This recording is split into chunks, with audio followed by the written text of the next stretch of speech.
5000 साल पहले खत्म हो चुकी सिंधु घाटी सभ्यता आज भी इतिहासकारों को रोमांचित करती है।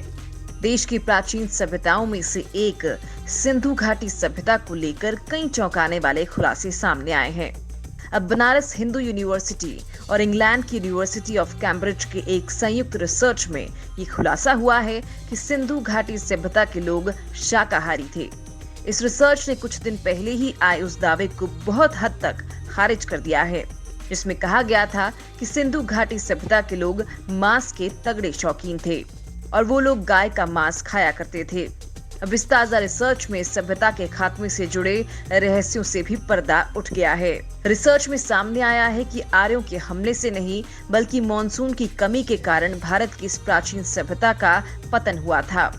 बनारस हिंदू यूनिवर्सिटी के आर्कियोलॉजी डिपार्टमेंट के प्रोफेसर RN सिंह ने बताया है कि हिंदू घाटी सभ्यता के पतन के कारणों को जानने के लिए 13 साल के शोध के बाद ये बातें सामने आई हैं।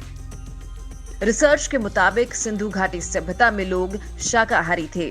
वो गेहूं, चावल, मिर्च जैसी चीजों की खेती करते थे। खुदाई के दौरान मिले बर्तनों के कार्बन डेटिंग के बाद ये तथ्य सामने आए हैं।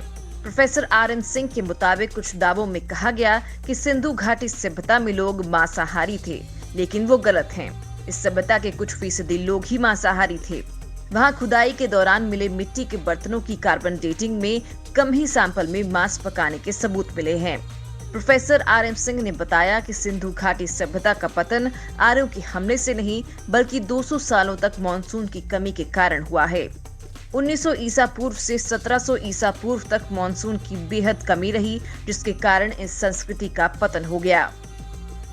खुदाई में मिले बर्तनों ने खोले राज। प्रोफेसर RN सिंह ने बताया है कि सिंधु घाटी सभ्यता का पतन कैसे हुआ। इसको जानने के लिए खुदाई के दौरान मिले 1000 से अधिक मिट्टी के सैंपल इकट्ठा किए गए हैं। इनमें से अब तक 150 से ज्यादा बर्तनों के सैंपल की कार्बन डेटिंग कर आंकड़े जुटाए गए हैं। इसके पहले दोनों यूनिवर्सिटी के एक्सपर्ट ने महत्वपूर्ण स्थलों का सर्वे भी किया था। सिंधु घाटी सभ्यता के पतन को जानने के लिए 2007 से BHU और यूनिवर्सिटी ऑफ कैम्ब्रिज रिसर्च कर रहे हैं। कैम्ब्रिज यूनिवर्सिटी के डॉक्टर कैमरा एन पेंट्री और PHU के आर्कियोलॉजिकल विभाग में इसके लिए समझौता हुआ था। रिसर्च टीम ने मेरठ UP के आलमगीरपुर, हिसार हरियाणा के मसूदपुर, भिवानी हरियाणा के खनक, रोहतक के फरमाना कस्बे और हिसार के राखीगढ़ी में ये रिसर्च किया है।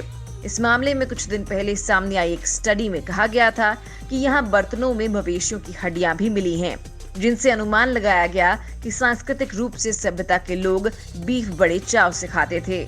उस स्टडी के अनुसार यहाँ के 90% जानवरों को तब तक जिंदा रखा जाता था जब तक वे 3-3.5 साल के नहीं हो जाते थे। अनुमान ये है कि मादाओं का इस्तेमाल दूध के लिए होता था, जबकि नरों से खेती वाहन का काम लिया जाता था।